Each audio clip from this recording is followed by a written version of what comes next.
मिली थी संपत्ति इसलिए कि तुम इसके जरिए से सुख पाओ और सुख स्वरूप परमेश्वर की कृपा पाओ। अक्षा हसंति विषयेषु अधिरूढ़ चित्तम, कहते हैं कि ये जो आँखें और हमारी इंद्रियां हैं ये उस समय हंसती हैं जब कोई व्यक्ति संसार के विषय वासनाओं में इतना पागल हो जाता है कि उसे अपनी जिंदगी का लक्ष्य नहीं दिखाई देता। आया था किस काम के लिए, फंस गया कहाँ। गोल गोल चक्कर दिला रही है संसार में संसार की चीजें, और व्यक्ति उनमें उलझ कर रह जाता, पता भी नहीं लगता कब जिंदगी खत्म हो गई। मृत्यु हस्त्यमृत भक्ति विहीन मूढ़म, और आखिर में मौत हंसती है, बहुत मर चुका है तू, अनेक बार मरा अब फिर मरने जा रहा है। तुम्हें एक मनुष्य की देह मिली थी इसलिए कि बार बार हर दिन मरता है, रोता है, अपनों के लिए मर रहा है, पाप के लिए, गुनाह के लिए मरते मरते 1000 जन्म तूने ले लिए, लेकिन दुखों का अंत करने के लिए मनुष्य की देह मिली थी, इसका उपयोग नहीं कर पाया। अगर इसका उपयोग कर लेता तो कम से कम जो है अपना लोक भी सुधार लेता और परलोक भी सुधार लेता। एक स्थान पर और वर्णन आया है कि हवा हंसती है,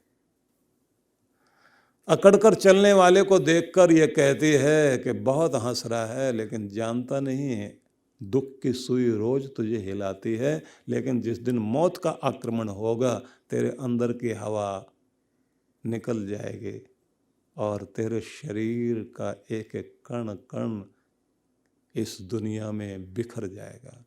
और कहते हैं जमीन हंसती है उस समय जब व्यक्ति जमीन को नाप नाप कर कहता मैं हो गया मालिक, और उस समय वो कहती है कि मेरे बच्चे इस जमीन का मालिक कोई नहीं हुआ, उतनी ही जमीन तेरी होगी जितने में आखिर में तेरा शरीर सोएगा,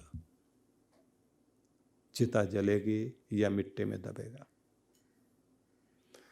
मनुष्य जो है अपने अहंकार में लगातार पागल हुआ बैठा है, इसलिए कहते हैं व्यक्ति को नियंत्रित करना है, धर्म पूर्वक अपनी कामनाओं की पूर्ति करो और अपने लालच को इतना मत बढ़ने दो कि आप लालच में आकर सारे गुनाहों का, सब पापों का बाप जो माना गया है वो है लोभ। और इसको कहा गया कि ये इतना अजीब है कि इसका कोई अंत नहीं दिखाई देता।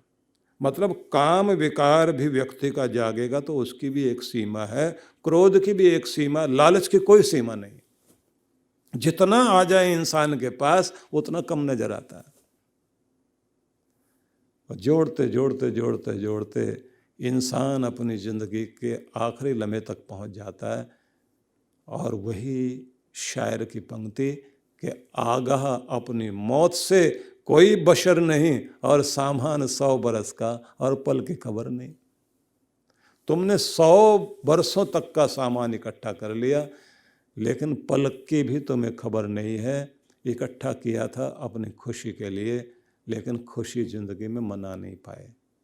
खुशी मनाना जानना चाहते हो, उसका एक ही सूत्र है, एक तो प्रत्येक व्यक्ति को छोटी छोटी बातों में खुश रहने की और खुश होने की आदत बनानी चाहिए। और जो भी छोटी से छोटी चीज़ भी आपकी ज़िंदगी में आई है, उसी बात के लिए भगवान को धन्यवाद करना शुरू कर दो कि मालिक तेरी बहुत बड़ी कृपा है। वो छोटी छोटी खुशी आपकी ज़िंदगी में बड़ी खुशी बनेगी। आप देखते हैं बारिश तो कभी कभी होती है, लेकिन ये जो घास हरी भरी दिखाई देती है वो किसके कारण? ओस के कारण। ओस की बूंदें जो पड़ी होती ना घास पे, वो उनकी जड़ों को जाके नरम कर देती है। सूरज की किरणें जैसे आती हैं वो बूंदें आकर के उसकी जड़ में गिर जाती हैं, उतने से ही वो बेचारी हरी भरी हो जाती है। जिंदगी में बहुत बड़ी बड़ी खुशियां तो कभी कभी आती है, लेकिन छोटी छोटी खुशियां रोज आ रही हैं, ओस की बूंद की तरह। घास तो उसी से हरी भरी हो रही है। अपनी छोटी छोटी खुशियों से आप खुश रहना शुरू कर दीजिए, और जैसे आप छोटी छोटी बातों से खुश रहना शुरू कर देंगे तो आपके अंदर आई हुई खुशी आपको और बड़ी खुशी देने लग जाएगी। जिसको खुश रहने की आदत हो गई, और अगर दुख भी आ गया तो दुख भी दुख नहीं लगेगा। तो आपने सूत्र याद कर लेना कि छोटी छोटी खुशी से, छोटी छोटी बातों से खुश रहने की आदत बनानी है। और हमारी आदत क्या बन गई? छोटी छोटी बातों से नाराज होना शुरू करते हैं। और लोग क्या कहते हैं, कोई बात ही नहीं हुई तुम जो नाराज होके बैठ गए। कुछ बात भी होती तुम गुस्सा करते, बात तो कुछ भी नहीं है। कोई बात ही नहीं हुई जो तुम निराश हो गए हो भाई। कुछ घटा ही नहीं ऐसा जिसके कारण तुम मुंह लटका करके बैठे हो, मूड खराब कर लिया। हम छोटी छोटी बातों में निराश होते हैं, छोटी छोटी बातों में हम गुस्सा करने लग जाते हैं, छोटी छोटी बातों में हमारा मूड खराब हो जाता है। जब छोटी छोटी बातों में आपका मूड खराब हो सकता है तो छोटी छोटी बातों में खुश भी तो हुआ जा सकता है। आज से आप ये आदत बना लीजिए कि छोटी छोटी खुशियाँ से ही, छोटी छोटी बात से ही, उनसे ही हमने अपने आप को खुश रखना है, खुश होना है, और फिर बड़ी खुशी अपने आप आने लगती है। जैसा अंतर में चित्त हो जाता है, जैसे हमारे अंदर की भावनाएं बन जाती हैं, फिर अंदर एक आकर्षण शक्ति बनती है, और वो फिर वो मैग्नेट आपके अंदर का, वो मैग्नेटिक पावर फिर आपके चारों तरफ से अच्छी चीज़ों को खींचने लगती है। नहीं तो क्या होगा, बीमार बीमारी को खींचता है, दुखी दुख को अपनी तरफ खींचता है, गुस्से वाला गुस्से वाली बातों को खींचता है, और जो कूड़ता हर समय इरिटेट रहता है वो उसी तरह की बातें चारों तरफ देखता है। मैं क्या करूं, मुझे तो गुस्सा आता है, जहां भी देखता हूं गलत बात पर गुस्सा आता है, लोग गलत हैं। जबकि गुस्सा क्यों आ रहा है? क्योंकि उसने आदत डाल ली। बड़ा अजीब उदाहरण देता हूं मैं आपको विचित्र लगेगा। मनुष्य को जब गुस्सा करने की आदत पड़ जाती है तो कभी कभी कोई बड़ी घटना घट जाए तो उसका गुस्सा फिर छोटा नहीं होता। आपके पास ब्रेक है, ब्रेक काम करता है, एक सीमा होती है आपके यहाँ, जिस सीमा तक, जिस बाउंड्री तक गुस्सा आए आपका ब्रेक काम कर जाएगा। एक स्पीड तक गाड़ी चल रही है, ब्रेक ठीक लगेगा। और अगर गाड़ी बहुत तेज चल रही हो और आपने बहुत तेजी से ब्रेक लगा दिया तो एक्सीडेंट ही हो जाएगा। तो आपके शरीर में भी एक बड़ी अजीब शक्ति दी भगवान ने कि आपके पास ब्रेक लगाने की ताकत है। गुस्सा आ रहा है तो गुस्सा आने तक की एक सीमा तक आप अपने आप को रोक सकते हैं, वहां से आगे चला गया फिर ब्रेक नहीं लगेगा। वासना का भी वेग आपके अंदर आए तो एक सीमा तक पहुंचने के बाद आप अपना ब्रेक इस्तेमाल कर सकते हो, नहीं तो आप गए। इसी तरह से आपके अंदर लालच का भी एक सीमा रेखा है, जहां से आप कहते हैं इस चक्कर में नहीं पड़ना, इस लालच में नहीं पड़ना, आप अपना ब्रेक लगा लोगे। और जब आपको ब्रेक लगाने का अभ्यास हो जाएगा तो फिर आप बड़े लालच पर भी ब्रेक लगा सकोगे। जब आपका अभ्यास हो जाएगा तब आप जब बड़े से बड़े क्रोध में भी अपने ब्रेक का इस्तेमाल कर लोगे। नहीं तो क्या होता है, मैं आपको नाम बताता हूं। रूस में बहुत बड़ा नाम रहा स्टालिन का, जोसेफ स्टालिन। मैं कोई उदाहरण कभी भी जो है नकली उदाहरण नहीं देता, मैं आपको बताऊं। स्टालिन जो है, जोसेफ स्टालिन, तानाशाह व्यक्ति था। मनमानी करने की जब लोगों को आदत होती है और पावर हो हाथ में तो उनके सामने कोई बोल नहीं सकता। तो उनका एक मिनिस्टर था जिसका नाम था बेरिया। बेरिया ने उनके द्वारा किए गए कुछ निर्णयों को लेकर के सबके सामने आलोचना की कि यह निर्णय आपका गलत है और इसका बहुत दूरगामी प्रभाव पड़ेगा, आपको ये करना नहीं चाहिए था।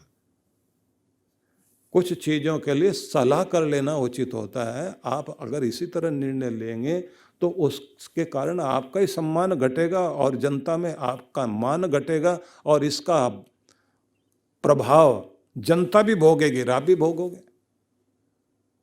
तो ये मैं आपके निर्णय को नहीं मानता, आपका निर्णय गलत है, ये बोल दिया उसने। अब आप इस समय नॉर्थ कोरिया में एक तानाशाह के विषय में सुन रहे हैं,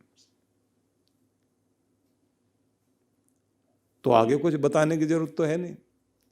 तो स्टालिन को इतना गुस्सा आया, छोटा मोटा गुस्सा आया तो आदमी अपने को ब्रेक लगाता है, सबके सामने गुस्से में आते आते आते आते इतना जोर से गुस्सा आया, आंखें फड़फड़ा रही हैं, होठ उसके जो है फड़फड़ा रहे हैं, नाक जो है फूल गया है और आंखों में लाल डोरे उतर आए, मुट्ठियां कस गई, और वो चला उसकी तरफ जहां मिनिस्टर खड़ा हुआ था वो, और जैसे उसने उसको मारने के लिए हाथ उठाया, अपने मिनिस्टर को मारने के लिए जा रहा है, गुस्से में इतना पागल हो गया कि हाथ उठाया थप्पड़ मारने के लिए, और उसी समय दौरा पड़ा उसको, लकवा मार गया।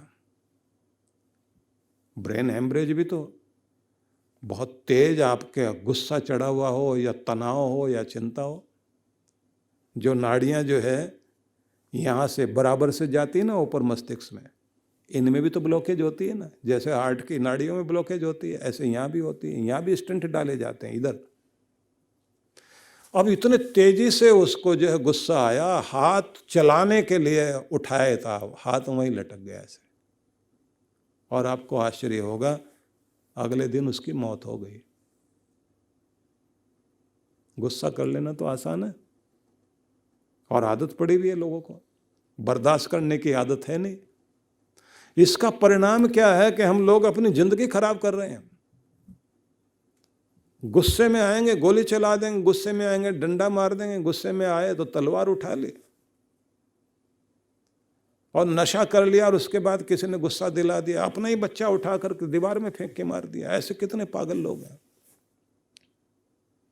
इसलिए कृष्ण भगवान ये कहते हैं कि तुम्हें मैंने भक्ति के विषय में बताया, भगवान की महिमा बताई, जहाँ तुम्हें जाना वो लक्ष्य भी बताया, लेकिन जो परहेज करने हैं जिंदगी के अब मैं वो बताता हूँ तुम्हें। उन्होंने कहा अपने क्रोध पर काबू पाओ, और तुम्हारा लालच तुम्हारे लिए राक्षस न बन जाए, और तुम्हारी इच्छाओं का और कामनाओं का और काम का विकार इतना बड़ा ना हो जाए कि तुम्हारी जिंदगी तुम्हारे लिए नरक बने। अपने आप को नियंत्रित करना सीखो, और जो तुम्हें परमात्मा ने दिया है उस शक्ति का सही उपयोग करो, और धर्म से अपने आप को जोड़ो। मैं बार बार कह रहा हूं, हम अपने बच्चों को पढ़ा रहे हैं, लिखा रहे हैं, विदेशों में भेजने की चेष्टा में लगे हुए हैं, विदेश में रहें, बच्चे वहां रहें। आप पढ़ाइए, उनको अच्छे से अच्छा बनाइए। धर्म और संस्कार जब तक नहीं देंगे आपके बच्चे धनी हो सकते हैं, जब वो धर्मी नहीं होंगे ना तो आपकी कद्र करेंगे, ना खुद की जिंदगी की कद्र करेंगे, ना अपने रिश्तों की कद्र करेंगे। सुन सुनकर के बहुत बड़ा दुख होता है। उत्तर प्रदेश के एक बड़े शहर में घटना घटी थी। एक कर्नल साहब बड़ी मेहनत करके उन्होंने अपने दोनों बच्चों को, दोनों बेटों को पढ़ाया। अमेरिका में वो जॉब करने के लिए चले गए, और एक दिन कर्नल साहब की पत्नी मर गई। तार दिया उन्होंने, टेलीग्राम दिया, फोन करा, सूचना दी कि भाई माँ मर गई है, तुम आ जाओ। बेटा छोटे वाला आया अंतिम संस्कार करने के लिए, और पिता ने कहा बड़े वाला क्यों नहीं आया, उसी के हाथ से तो माँ का अंतिम संस्कार होना चाहिए। बहुत जोर दिया, पहले तो बोला नहीं, आखिर में उसने कान में क्या कहा, पिताजी उसने ये कहा था कि इस बार तुम चले जाओ, मेरे लिए ज़रा मुश्किल रहेगी, अगली बार मैं आ जाऊंगा। बोले अगली बार मतलब? बोले अगली बार का मतलब है कि पिताजी के मामले में जब पिताजी की मौत होगी तो मैं आ जाऊंगा, अभी माँ वाले में तुम चले जाओ। इतना सदमा लगा उस आदमी ने कि मैंने सब कुछ जोड़ के अपने बच्चे पढ़ाए, लायक बनाया, उनको वहाँ भेजा, ये लायक बने वो लोग।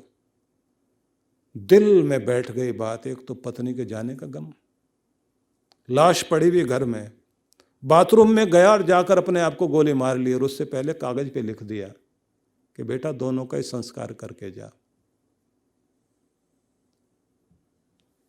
बड़े को आने की जरूरत नहीं है। आप क्या कहोगे? ये लायक बना रहे हैं हम अपने बच्चों को। विदेश चला जाए मेरा बेटा, कनाडा चला जाए मेरा बेटा, अमेरिका में चला जाए मेरा बेटा, ऑस्ट्रेलिया में चला जाए मेरा बेटा, चला तो जाएगा, लेकिन आपका बच्चा आपसे दूर गया, खुद से भी दूर हो गया। धर्म चाहिए जिंदगी में। इसलिए कृष्ण भगवान ने कहा, मैंने भक्ति बता दी तुम्हें, दुख से छूटने का रास्ता बता दिया, लेकिन तुम्हारी जिंदगी की जो जंजीरें हैं वो बताता हूं, इनसे अपना छुटकारा पाओ, नहीं तो तुम्हारा कल्याण नहीं हो सकता। बड़ा दर्द होता है, सुनाते हुए भी दर्द होता है। इसलिए मैं आपसे निवेदन करना चाहता हूं, इन कथाओं की बहुत आवश्यकता है। आपके बच्चे सुखी रहें, आपकी ज़िंदगी सुखी रहे। बहुत बड़ा आदमी बनने के चक्कर में इतने छोटे मत बन जाना, आपकी ज़िंदगी आपके हाथ से चली जाए। माँ बाप अकेले बैठे हुए भारत में, मैंने वृद्धाश्रम खोल रखा है भाई। क्यों?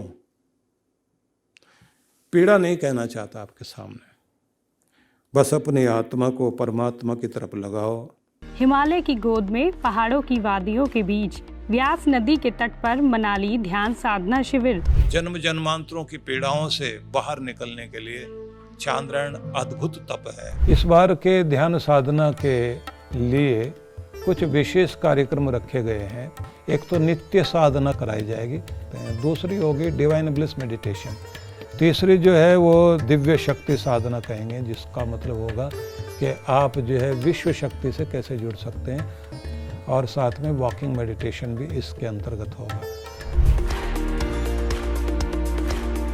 मन को बहुत शांति मिली, एक अद्भुत आनंद प्राप्त हुआ। जिस माइंडसेट और जिस भारी मन से मैं आई हुई थी यहाँ पे, वो काफ़ी कम हुआ है। और every time whenever I come for this शिविर I feel something different, a new energy in me. Thank you to Maharaj Shri and thank you to all of you. तो आज ही पंजीकरण कराएं।